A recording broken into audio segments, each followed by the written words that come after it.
인생은 다 문제 있습니다. 항상 꽃피는 봄날이겠어요? 항상 푸른 초장 실만한 물가냐고요. 인생은 그렇지 않아요. 가다 보면 인생의 풍랑도 만나고, 가다 보면 강도 건너야 되고, 가다 보면 넘기 힘든 산도 만나는 게 인생 아닙니까? 시편 90편에 말하죠. 인생이 강건하면 70이고 80이라도 그 연수의 자랑은 수고와 슬픔뿐이다, 이렇게 말하죠. 문제 없는 인생, 아픔 없는 인생, 고난 없는 인생이 어디 있겠습니까? 박사가 되면 고민이 없을까요? 내가 많은 게 많으면 근심이 없냐고요? 그렇지 않습니다. 전도서 1장은 오히려 이렇게 말합니다. 지식이 더하면 근심도 더한다. 오히려 근심이 더한다, 이렇게 말씀을 하고 있는 거죠. 그래요, 모를 때는 마음이 편했어요. 모를 때는 잠을 잘 잤어요. 근데 아니까 힘든 거예요. 아니까 속상하고, 아니까 근심이 되고, 아니까 잠을 못 자고. 인생은 알아서 힘들 때도 많은 것입니다. 그러면 더 큰 힘을 가지면 근심이 없는 겁니까? 아니에요. 힘을 가질수록, 높은 자리에 올라가서 책임을 더 많이 져야 될수록 오히려 더 근심과 걱정이 많은 것입니다. 인생은 가난하든 부자든 힘이 있든 없든 많이 배웠든 못 배웠든 누구나 문제를 안고 사는 게 그게 인생입니다. 그렇게 인생은 문제를 만나는데 아픔과 고난을 만나면 그것을 어떻게 대하는가, 그 반응, 이 반응은요 너무나 중요해요. 대하는 자세에 따라서 인생의 행복이 결정되고 인생의 질이 결정이 되는 것입니다. 긍정으로 대할지 부정으로 대할지, 불평으로 대할지 감사로 대할지, 대하는 자세에 따라서 그게 나 인생의 독이 될 수 있어요. 더 큰 가시가 될 수 있어요. 그러나 복이 될 수도 있는 겁니다. 하나님이 주신 복은요 때로 가면을 쓰고 옵니다. 분명히 복을 주시려고 하는 거거든요. 근데 아픔이라는 가면을 쓰고, 가시라는 가면을 쓰고, 문제라는 가면을 쓰고 오는 거예요. 그러면 사람들은 그 가면만 보고 막 불평하죠. 내 인생은 왜 그러는 거야? 도대체 내 인생은 왜 이래? 저 사람도 아무 문제 없는 것 같은데 하나님은 자꾸 내 인생 속에 왜 이러는가? 원망하고 불평한 사람들이 있어요. 그러면 아셔야 됩니다. 하나님이 복을 주시려고 고난의 가면, 가시의 가면을 주셨는데 불평하면 아셔야 돼요. 벗겨지지 않습니다. 여전히 찌르는 가시로 내 인생을 짓누르는 거예요. 그러나 믿음으로 반응하면 다릅니다. 하나님이 위대한 일을 하실 거야. 좋은 목적이 있을 거야. 하나님을 믿고 믿음으로 감사하고 믿음으로 찬양하면요, 하나님은 그 사람이 감사한 대로, 찬양한 대로 역사해 주시는 겁니다. 여러분, 수소에 산소를 넣으면 뭐가 되죠? 네? 뭐가 돼요? 물이 되죠. 네. 그럼 수소에 질소를 넣으면 뭐가 될까요? 암모니아가 되잖아요. 똑같은 수소잖아요, 수소. 그런데 거기다가 살소를 넣느냐 질소를 넣느냐에 따라서 결과가 달라져요. 고난도 그래요. 거기에다 뭘 더하는가, 결과 달라집니다. 불평 더하느냐 감사 더하느냐, 한숨을 더하느냐 찬양을 더하느냐, 불평을 더하느냐 기도를 더하느냐. 독이 될 수 있고 복이 될 수 있는 거예요. 왜 문제가 고난이 복이 됩니까? 그것을 통해서 하나님은요 우리에게 하고 싶은 일을 하십니다. 다시 말하면 우리를 하나님이 원하는 사람으로 빚어가는 거예요. 죄를 끊고 욕망과 감정을 따르는 사람이 아니라 하나님 말씀을 따라가는 사람으로 그렇게 점점 만들어 가시는 거예요.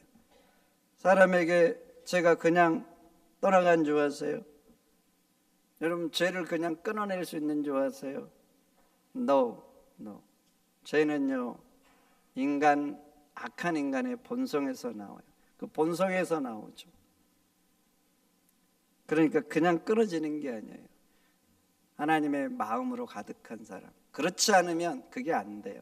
왜냐하면 우리 인간의 본성이 자극을 받으면 악이 나오기 때문에요. 악으로 반응하게 돼 있어요. 그런데 인간에게 붙어있는 죄의 습성들, 본성에서 나오는 악들, 세상에 찌든 때들, 그냥 그게 빠지겠냐고요. 좋게 말하면 빼내겠습니까? 그러니까 하나님이 빠질 수밖에 없도록, 내가 거기에서 떠날 수밖에 없도록 고난의 방망이질을 우리들에게 그렇게 하시는 겁니다. 워터게이트 사건 잘 아시는 분도 있고 잘 모를지라도 한 번쯤은 다 들어보셨죠. 이 사건으로 닉슨 대통령이 탄핵 위기에 몰렸고, 그러자 스스로 내려와서, 미국 대통령 중에 지금까지 스스로 대통령직에 내려온 사람이 최초고 지금까지는 마지막이에요. 그런데 대통령이 권력의 정점에서 내려올 때 함께 내려온 사람이 있었어요. 바로 척 콜슨이에요.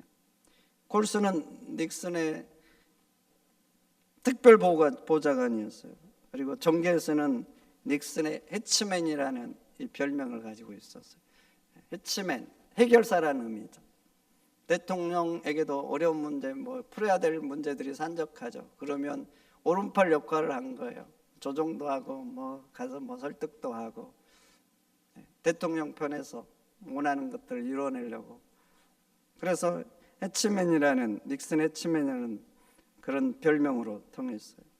그러니까 그 닉슨 대통령과 한 몸처럼 움직였잖아요. 어떻게 했던 사건이니까 어떻게 되겠어? 같이 공제에 몰리죠. 수사 대상이 되고, 불려다니고, 언론에선 대설특비를 대고, 그러니 완전히 사람들의 눈총이 따갑고, 권력의 정점에 있다가 그렇게 된 거예요.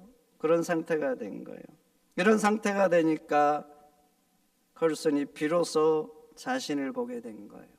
나는 아무것도 아닌 존재이구나. 저절한 패배감, 무력감, 그렇게 되니까 비로소 하나님 앞에 진짜 무릎 꿇는 사람이 된 겁니다. 이 사건 전에도 콜슨은 하나님 믿는 사람이고, 그러니 당연히 예배를 하죠. 그렇지만 봐보세요. 자기 속에는 너무나 강력한 권력이 있잖아요. 심지어는 대통령의 문제들도 해결해 주는 사람. 세상에 강력한 것이 자기 삶을 채우고 두르고 있는 거예요. 그러니 그 사람이 무슨 하나님 앞에 간절함이 있겠어요. 믿기는 하지만 명목상 그리스도인이죠. 그런데 자신을 포장하고 있던 세상 것들, 이 껍질들이 이제 다 벗겨졌잖아요. 다 찢겨나간 거예요. 그러니까 드디어 무릎을 꿇은 거예요. 나는 아무것도 아니구나. 내가 세상 것 조금 가졌다고 너무나 거만하고 교만했구나. 나는 큰 죄인이구나. 그의 수기를 보면 그러던 중 어느 날 차를 몰고 가다가 이런 생각들이 들어서 신앙적인 생각이 든 거죠. 눈물이 앞을 가려서 차를 몰고 갈 수가 없었대. 그래서 멈춰서 얼마나 울었는지. 그런 글들이 있어요. 그리고 그의 변화는 여기서 끝난 게 아니었어요. 이 사건 때문에 이제 뭘 받아야 돼요? 재판 받아야 되죠. 재판을 받으면 사람들은 어떻게 합니까? 변명하고 덮고 축소시키고. 할 수만 있으면 그러죠. 모르는 죄들까지, 사람들이 모르는 것까지 내가 이런 게 했습니다. 그런 사람 한 사람도 없어요. 그런데 콜슨은요, 자기 죄를 재판정에서 다 인정했어요. 그러니 당연히 형량이 떨어지고 교도소에 수감이 됐죠. 어찌 보면 그 교도소 콜슨에게는요, 황폐한 자리죠. 자기가 그동안 인생의 성을 다 쌓았는데 다 무너지고 황폐한 자리, 실패한 자리잖아요. 실패. 그리고 비참을 경험한 자리잖아요.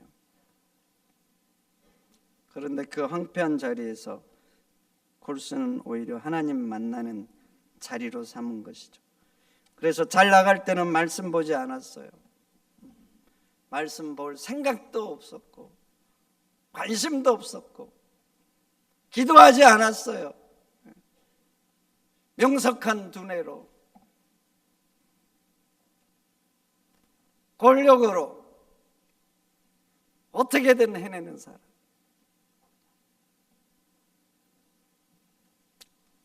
그런데 이제는 그 자리에서 하나님 말씀 보고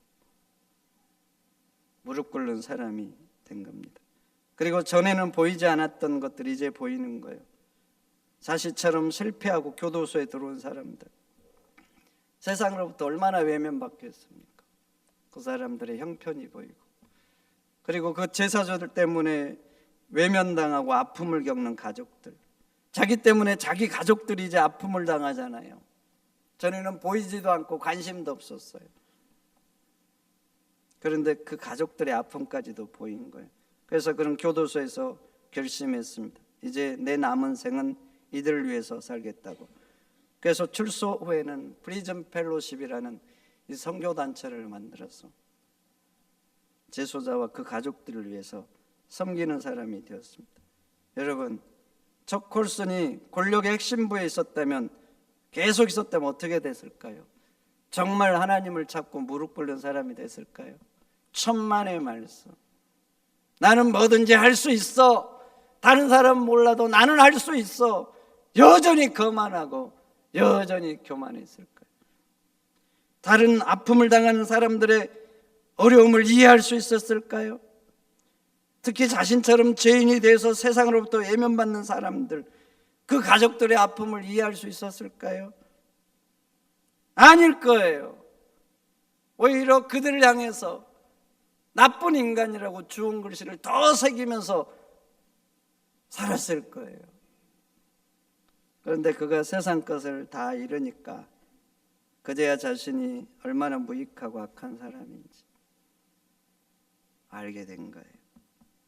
그래서 진심으로 무릎을 꿇고 이제는 권력의 해결사가 아니라 세상에 아픔을 당하는 사람들의 문제를 섬겨주는 그런 사람이 된 겁니다. 오늘 16절에 이렇게 말하죠.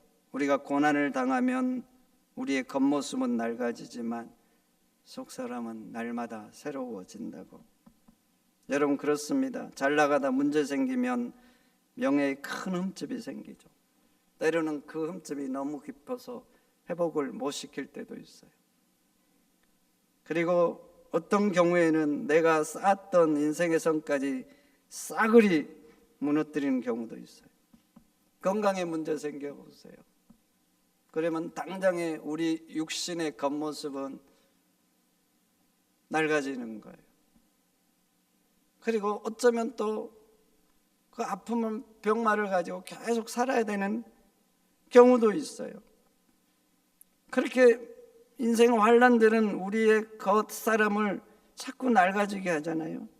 그렇지만 하나님은요, 그 문제를 통해서 우리의 속사람을 새롭게 강건하게 거룩하게 만드는 것입니다. 그래서 시편 119편 71절에 말하죠. 고난당하는 것이 내게 유익이라. 여러분, 어떻게 생각하세요? 고난당하는 게 내게 유익이라는 게. 그런데 이 사람이 왜 이렇게 고백하는가? 그 다음에 이유가 있어요. 이로 말미암아 내가 주의 율례를 배우게 되었나이다. 고난당하기 전에는 세상 따라 살아간 거예요. 욕심 따라 살아간 거예요. 그런데 고난당한 이후에 이제는 세상을 따라가던 것 끊고 그 발걸음을 돌려서 하나님 말씀 따라가는 사람이 됐다는 거죠. 그래서 고난당하는 것이 유익이라 이렇게 말한 거예요. 여러분, 그렇습니다. 인간의 눈으로 보면 고난은 고통이고 아픔입니다. 내 겉모습을 볼품없게 만듭니다. 그러나 하나님은 고난을 통해서 우리의 속사람은 새롭게 만드시는 거예요. 여러분들도 지금 푸른 초장일지 몰라요. 그렇지만 살다 보면 하나님이 고난을 주실 줄도 모릅니다. 그렇게 찾아오면 여러분들도 결국 시편 110편 19편의 저자처럼 고난 당하는 것이 내게 유익이었다고 이렇게 고백할 수 있는 성도가 되시기를 축원드립니다. 하나님은 고난을 통해서 우리를 귀하게도 사용하시죠. 그래서 믿음으로 보면 그 고난이 또 복이죠. 카네기가 근대 인물 39명의 전기를 썼는데 공통점이 있었대요. 근대 인물들 가난하고 불우한 환경에서 자랐대요. 43명의 전기도 썼는데 그 중에 32명은 역경을 딛고 성공했다는 겁니다. 성경의 인물들도 봐보세요. 모세, 하나님이 그를 왕자로 했을 때 부르신 거 아니에요. 만약 모세에게 40년의 광야 생활이 없었다 그러면 우리가 알던 모세는 성경에 없어요. 다윗도 한번 봐보세요. 사울이라는 그 왕의 칼날 밑에서 얼마나 오랜 세월 동안 불같은 연단을 시켰습니까? 그리고 하나님이 사용하신 거예요. 만약 다윗도 목동에서 바로 왕이 됐다고 생각해 보세요. 그러면 성경에서 우리가 알던 다윗 역시 없습니다. 요셉은 어떻습니까? 누명과 노예 생활과 미움과 시기, 그래서 그 인생이 처참하게 진짜 더 내려갈 수 없는 상태까지 내려가는 아픔을 당해서, 그것도 오랜 세월 동안. 그렇지만 하나님은 그 이후에 요셉을 귀하게 사용하잖아요. 그러니까 하나님은 그의 자녀들에게 고난의 학교에 보내시는 거예요. 모세도 그렇고 여러분들이 아는 성경 위대한 인들이 거의 다 그래요. 그리고 그게 연단받고 졸업시키고 그리고 위대하게 사용하신 거예요. 여러분들도 마찬가지예요. 어쩌면 하나님께서 여러분들도 고난이라는 학교에 입학시켜서 훈련시킬 수 있는 거예요. 그런데 아셔야 됩니다. 불같은 그 시험을, 고난을 잘 통과하면 하나님께서는 여러분들도 다윗처럼 요셉처럼 위대하게 사용하실 겁니다. 그러니 어렵고 힘들 때 불평하지 마시고 잘 연단받아서 하나님께 귀하고 더 위대하게 사용받는 성도가 되시기를 축원드립니다. 마지막으로 고난이 왜 우리에게 복입니까? 그것은 우리에게 영원한 영광을 이루게 하잖아요. 내 힘으로 이기지 못한 문제들, 그것 때문에 겸손해지고, 골슨도 그랬잖아요. 세상 것들 다 벗겨지니까 자기의 무능함을 알게 되고, 그러니까 겸손해지잖아요. 그러다가 세속적인 삶에서 하나님 중심의 삶으로 바꿔지면 그것은 영원한 영광을 가져오는 거예요. 오늘 17절 보세요. 우리가 잠시 받는 환난에 경한 것이 지극히 크고 영원한 영광에 중한 것을 우리에게 이루게 함이라. 잠시 받는 거잖아요. 잠시. 그러나 영원한 것에 비하면 경한 거예요. 그리고 그것이 우리를 영원히 중요한 것을 이루게 한다고 말씀하잖아요. 여러분, 그렇습니다. 나는 그 문제가 인생의 가시라고 생각했어요. 가시가 찔러대면 힘들죠. 아프고, 어떤 사람들은 울죠. 울어. 그래서 많이 울기도 하고. 근데 천국 가보세요. 여러분, 천국 가보시라고. 오히려 그 가시가 여러분들을 멸류관 주인공 되게 합니다. 그러면 천국 가서 그럴 거예요. 오히려 하나님을 감사할 거예요. 하나님, 이 문제 나에게 주셔서, 이 가시 주셔서 감사합니다. 이 문제 없었으면 내가 영원한 세상에서 어떻게 됐을까요? 진심으로 감사하고 진심으로 찬양하는 사람이 될 거예요. 한 성도가 삶이 너무 어려웠대요. 그래서 한숨을 달고 살았대요. 어느 날 꿈을 꾼 거예요. 꿈을 꾸는데 자기가 너무 큰 십자가를 지고 막 끌면서 질질질질 막 견디면서 끌고 가고 있는 모습을 자기가 자기 꿈에서 자기를 본 거예요. 그래서 예수님을 부르면서 예수님, 제 십자가를 왜 이렇게 크고 무겁습니까? 좀 잘라달라고 했대요. 너무나 힘들다고 못 견뎌요. 그랬더니 예수님이 잘라주었대요. 그리고 또 끌고 가다 보니까 그것도 너무 무겁더래요. 그래서 또 잘라다고 하니까 예수님 잘라주었대요. 그래서 또 끌고 가는데 또 무거워서 또 잘라달라고 했대요. 그래서 잘라주셨대요. 그래서 가볍고 작은 십자가를 끌고 가다 보니까 요단강을 만났대요. 다른 사람들은 자기가 지고 온 큰 십자가를 지고 그 십자가를 다리 삼아서 요단강을 다 건너가는데 자기 십자가는 너무 작은 거예요. 건너갈 수가 없는 거예요. 그래서 꿈속에서 막 울었대요. 예수님, 예수님, 저는 어떻게 합니까? 어떻게 합니까? 그러면서 깨달았대요. 주님이 주신 십자가, 이건 나에게 저주인 줄 알았더니 나를 살리시려고 하는 하나님의 복인 줄 알았다고. 그러면서 어떻게 하냐고 그랬더니 예수님이 말씀하셨답니다. 내가 너에게 처음 준 십자가 다시 지겠느냐? 그랬더니 그 사람이 아멘 하면서 그 십자가 지고 따르겠습니다 했답니다. 예수님 말씀하시죠. 누구든지 나를 따라오려거든 자기를 부인하고 자기 십자가를 지고 나를 따르라고. 여러분, 우리 인생에 주신 하나님 주신 십자가들이 있습니다. 그리고 앞으로 또 생길 거예요. 어떻게 하시겠습니까? 그 십자가 지시겠습니까? 지시겠습니까? 그게 건강에 문제가 될 수도 있어요. 무너지면 처참하죠. 경제에 문제가 생길 수 있어요. 현대사회에서 경제적인 문제 생기면 아프죠. 하나님이 주신 십자가라면 기꺼이 지시기를 축원드립니다. 왜냐하면 그 십자가가 생명의 길입니다. 아프고 힘들지만 그 십자가가 여러분들을 영원한 영광으로 이끌어가는 거예요. 오늘 말씀처럼 잠시 받는 환난에 경한 것이 우리를 영원한 영광으로 인도하는 겁니다. 그러니 주님이 주신 십자가 무겁다고 불평하지 마세요. 우리 복음성가에 있죠. 왜 나만 당한 고난이냐고. 왜 나만 당한 고난이냐고 불평하지 마세요. 네, 불평하지 마시기를 축원드립니다. 감사로 잘 지고 가시면 그게 복이 될 겁니다. 영원한 상금이 될 겁니다. 그러니까 믿음으로 감사하면서 잘 지고 가시는 우리 골략교회 성도가 되시기를 축원드립니다. 축원드립니다.